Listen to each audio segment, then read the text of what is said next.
Mga programa sa GMA Network mihakot og awards ug pasidungog sa Gandingan Awards ni atong Sabado. Nihang report. Mihakot og 20 ka mga awards sa ika-17 nga UP Committee Broadcaster Society Gandingan Awards ang GMA Network. Duha niini ubos sa GMA Regional TV and Synergy. Midaog nga most development-oriented musical segment or program ang Limitless Breathe. Samtang ang tayong dalawa sa Limitless, a musical trilogy, gihatagan og citation isip most development-oriented TV plug.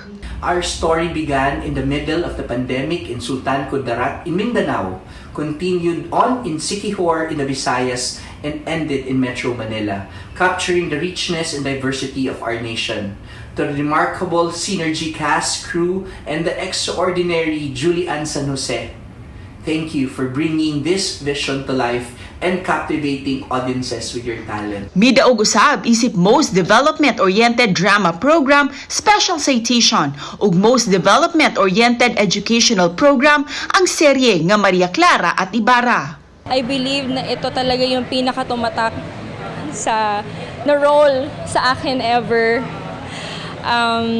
This is by far my most favorite roles ever na ginampanan ko, and this is definitely one for the books and never ko talaga siyang makakalimutan.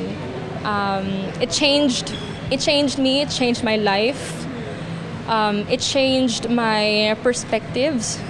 Mas lalo kong minahal ang sarili ko, ang kapwa ko, ang bayan natin. Ug syempre, wa magpaawahi ang GMA Integrated News ug ang GMA Public Affairs. Nakadawat usabog pasidungog ang Radio GMA.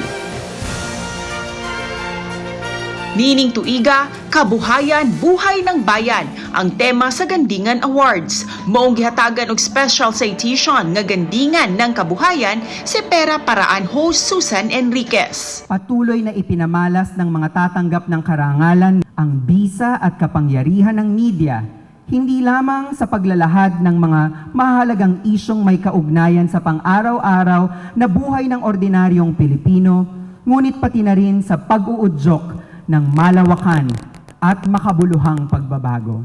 Uban si Clarence Gabutin, Cecil Kibod Castro, GMA Regional TV Live.